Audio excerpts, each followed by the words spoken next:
जैसा कि हम जानते हैं कि महाभारत कथा में अनेक प्रकार की घटनाएं घटी है। अलग अलग रहस्यमय प्रकार की घटना घटी है, जिनमें से आज एक और रहस्यमय घटना के बारे में जानेंगे, जो महाभारत की कथा की एक महत्वपूर्ण भाग है। महाभारत कथा में यह 17वां दिन की घटना है और हम सभी सनातन धर्म के लोगों को इसके बारे में जानना बहुत जरूरी है, क्योंकि जब तक हम अपने इतिहास और धर्म को नहीं जानेंगे तब तक हम अपना विकास नहीं कर सकेंगे। तो आज की इस वीडियो में हम जानेंगे कि आखिर किसने मारे थे श्री कृष्ण को 12 बाण, और साथ ही जानेंगे महाभारत का पूरा युद्ध किसने देखा था और कर्ण और अर्जुन में दुश्मनी क्यों हुई थी। तो बने रहें वीडियो के अंत तक और स्वागत है आप सभी का हमारे चैनल मिस्टीरियस थिंग्स में। कहा जाता है जब महाभारत का युद्ध होने वाला था तो शकुनी मामा ने दुर्योधन से कहा था कि अगर तुम्हें इस युद्ध को जीतना है तो तुम्हें सबसे पहले श्री कृष्ण को अपनी तरफ करना होगा। तो दुर्योधन ने सोचा कि श्री कृष्ण की सेना को अपनी तरफ शामिल कर लेने से हम युद्ध जीत सकते हैं, क्योंकि उनकी सेना बहुत विशाल थी। तब दुर्योधन श्री कृष्ण के पास गया, लेकिन तब श्री कृष्ण नींद में थे। तभी दुर्योधन उनके सिर के पास खड़ा हो गया। तभी अर्जुन वहां पर आ गए, लेकिन श्री कृष्ण नींद ले रहे थे, तो अर्जुन उनके चरणों के पास खड़े हो गए। श्री कृष्ण की जैसे ही नींद खुली उन्हें अर्जुन दिखाई दिए। अर्जुन ने उन्हें प्रणाम किया, तभी दुर्योधन ने भी प्रणाम किया। तब अर्जुन कहते हैं कि मैं एक विनती आपके पास लाया हूँ। तभी दुर्योधन कहता है कि पहले मैं आया हूँ, इसलिए पहले मांगने का अधिकार मेरा है। श्री कृष्ण ने कहा कि लेकिन मैंने तो अर्जुन को पहले देखा है, पहला अधिकार अर्जुन का है। फिर श्री कृष्ण ने दोनों की बात सुनी। दोनों ने एक ही बात बोली कि आपको हमारे तरफ से युद्ध लड़ना है। तब श्री कृष्ण बड़े मुश्किल में पड़ गए कि किसकी ओर जाया जाए। तभी उनके विचार में एक तरकीब आई। श्री कृष्ण ने दुर्योधन और अर्जुन को 2 विकल्प दिए। पहला विकल्प है कि या तो वो श्री कृष्ण को चुने जो निहत्थे हैं, या तो वह श्री कृष्ण की नारायणी सेना को चुने। अर्जुन ने श्री कृष्ण को चुना, जबकि दुर्योधन ने श्री कृष्ण की नारायणी सेना को चुना। तो सवाल उठता है कि श्री कृष्ण तो निहत्थे लड़ने वाले थे, तो किसने उन पर 12 तीर चलाए? तो हम आपको बता दें कि वह स्वयं सूर्यपुत्र कर्ण थे। इस कहानी के माध्यम से हम जानेंगे कि उस वक्त क्या हुआ था। यह बात है महाभारत युद्ध की, जब युद्ध का 17वां दिन चल रहा था और कर्ण और अर्जुन आमने सामने थे। दोनों में बहुत ही भयंकर युद्ध चल रहा था। दोनों एक दूसरे पर असीम शक्तियों का प्रयोग कर रहे थे।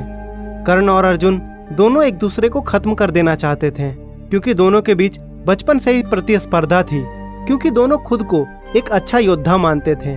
और वह वक्त आ भी गया था जब कर्ण ने अर्जुन पर सर्प बाण चला दिया। इस बाण को कर्ण ने अर्जुन पर चलाने के लिए बहुत सालों से अपने पास रखा था। वास्तव में यह बाण पाताल लोक का एक अश्वसेन नाम का नाग था, जो अर्जुन का परम शत्रु था। और उसकी शत्रुता का कारण खांडव वन में अर्जुन ने उनका पूरा घर तहस नहस कर दिया था।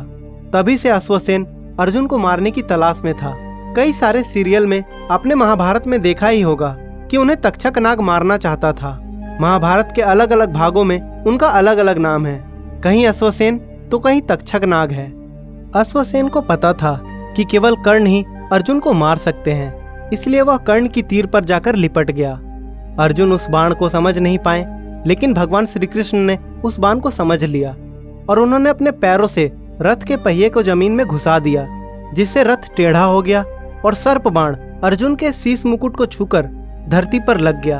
अर्जुन और श्री कृष्ण रथ के पहिए को बाहर निकालने के लिए नीचे उतरे। उसी वक्त मौका पाकर कर्ण ने अर्जुन पर तीर चला दिया। अर्जुन की रक्षा करने हेतु भगवान श्री कृष्ण ने अपने सीने पर सभी बाणों को ले लिया, जिस वजह से उनको 12 बाणों से घायल होना पड़ा। भगवान श्री कृष्ण ने अश्वसेन के बारे में बताया और अर्जुन ने 6 दिन की कड़ी मेहनत के बाद अश्वसेन के टुकड़े टुकड़े कर दिए। तो आइए अब जानते हैं कि पूरा महाभारत किसने देखा था। हम बता दें कि श्री कृष्ण ने बार्बरिक को आशीर्वाद दिया था कि वह पूरा महाभारत देखेंगे। जब महाभारत खत्म हुआ तो सभी पांडव पुत्र बार्बरिक के पास गए और बार्बरिक से कहा कि आपने हमारे महायुद्ध में क्या देखा। उन्होंने कहा, जब तुम भीष्म पितामह पर तीर चला रहे थे तो वह तुम्हारे तीर से नहीं, श्री कृष्ण के अशोक चक्र से मरे थे। तुमने जितने भी लोगों को मारा वह श्री कृष्ण के चक्र द्वारा ही मारे गए। अगर इस युद्ध में किसी का योगदान है तो वह श्री कृष्ण का योगदान है, क्योंकि यह युद्ध श्री कृष्ण और अधर्म के बीच था। अब इसमें एक सवाल और है कि क्या कर्ण पांडव हैं? आइए इसके बारे में भी जानते हैं। एक समय की बात थी, एक ऋषि मुनि कुंती के महल में पधारे। कुंती उस वक्त युवावस्था में थी। उस वक्त कुंती ने ऋषि मुनि की काफी देखभाल की। ऋषि मुनि ने अपनी दूरदृष्टि से देख लिया कि वह पांडव से कोई पुत्र प्राप्त नहीं कर सकती, इसलिए उन्होंने किसी भी देवता से पुत्र मांगने को कहा। उन्होंने सूर्य देव की तपस्या की और उनसे एक पुत्र की मांग की। तभी कर्ण का जन्म हुआ था और कर्ण 5 पांडवों के भाई थे। तो आइए दोस्तों, आप जानते हैं कि कर्ण और अर्जुन दुश्मन क्यों बने।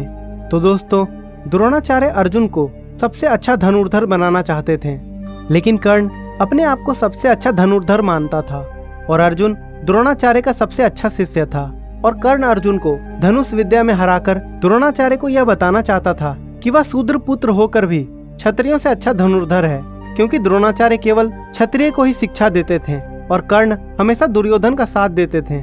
इस कारण अर्जुन और कर्ण दुश्मन बने। तो आइए दोस्तों, अब जानते हैं श्री कृष्ण ने जब बताया दुर्योधन की हार का कारण। जब भीम ने दुर्योधन की जंघा उतार दी थी, वह खून में लथपथ होकर रणभूमि में गिरा हुआ था। बस कुछ ही समय में दम तोड़ने वाला था, लेकिन भूमि पर गिरते हुए ही उसने श्री कृष्ण की ओर देखते हुए अपने हाथ की 3 उंगलियों को बार बार उठाकर कुछ बताने का प्रयास किया। पीड़ा के कारण उसके मुंह से आवाज धीमी धीमी ही निकल रही थी। भगवान श्री कृष्ण कभी भी कौरवों के साथ नहीं होते। यह उनकी ही लीला थी कि दुर्योधन ने उनकी जगह उनकी सेना को मांग लिया। दूसरी बात यह कि दुर्योधन का शरीर का वह गुप्त अंग यदि व्रज के समान हो जाता तो भी उसे मारने की युक्ति ढूंढ ली जाती, क्योंकि सबसे कठिन तो जयद्रथ को मारना था, फिर भी उसे मारा गया। तीसरा यह कि यदि दुर्योधन युद्ध में पहले होता या आखिरी में, इससे कोई फर्क नहीं पड़ता। अंत में हार तो कौरवों की ही होनी थी। कर्ण सहित सभी कौरव पक्ष के लोग अधर्मी ही थे। कर्ण ने भी भरी सभा में द्रौपदी का अपमान किया था और उसने भी कोई कम पाप नहीं किए थे। अब सवाल यह उठता है कि कौरव पक्ष में गुरु द्रोणाचार्य और भीष्म जैसे ज्ञानी ध्वनि कई महारथी लोग थे, फिर भी उनके पक्ष को अधर्मी कहा गया। ऐसा क्यों? दरअसल जो सत्य का साथ देता है उसे धर्मी और जो असत्य का साथ देता है उसे अधर्मी कहा जाता है। भीष्म निश्चित ही विद्वान थे, लेकिन उन्होंने धर्म का साथ न देकर वचनबद्ध होने के कारण सिर्फ सिंहासन का साथ दिया। भीष्म ने अंबा, अंबिका और अंबालिका की भावनाओं को कुचलकर जो कार्य किया वह अमानवीय है। भरी सभा में जब द्रौपदी को निर्वस्त्र किया जा रहा था तो भीष्म चुप बैठे थे। भीष्म ने जानते बूझते दुर्योधन और शकुनी के अनैतिक और छलपूर्ण खेल को चलने दिया। भीष्म ने ऐसे कई अपराध किए थे जो किसी भी तरह के धर्म द्वारा उचित नहीं थे। पांडु के जंगल चले जाने के बाद धृतराष्ट्र को सिंहासन मिला। किंवदंती है कि गांधारी धृतराष्ट्र से विवाह नहीं करना चाहती थी, लेकिन भीष्म ने अपनी शक्ति का दुरुपयोग कर गांधारी का विवाह धृतराष्ट्र से कराया था। और दोस्तों, दुर्योधन एक अधर्मी सोच का व्यक्ति था। उसकी जिद, अहंकार और लालच ने लोगों को युद्ध की आग में झोंक दिया था। इसलिए दुर्योधन को महाभारत का खलनायक कहा जाता है। धूत क्रीड़ा में पांडवों के हार जाने के बाद जब दुर्योधन भरी सभा में द्रौपदी का अपमान कर रहा था, तब गांधारी ने भी इसका विरोध किया था, फिर भी दुर्योधन नहीं माना था।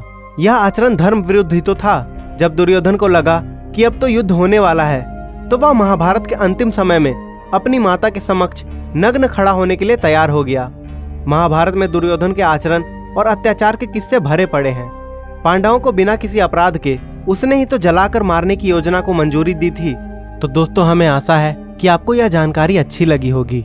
अगर हाँ, तो कमेंट सेक्शन में जय श्री कृष्ण जरूर लिखें और वीडियो पसंद आई हो तो इसे लाइक करें और हमारे मिस्टीरियस थिंग्स चैनल को अवश्य सब्सक्राइब करें। तो दोस्तों, इसी के साथ अलविदा, लेकिन जल्द ही मिलेंगे एक नई वीडियो के साथ।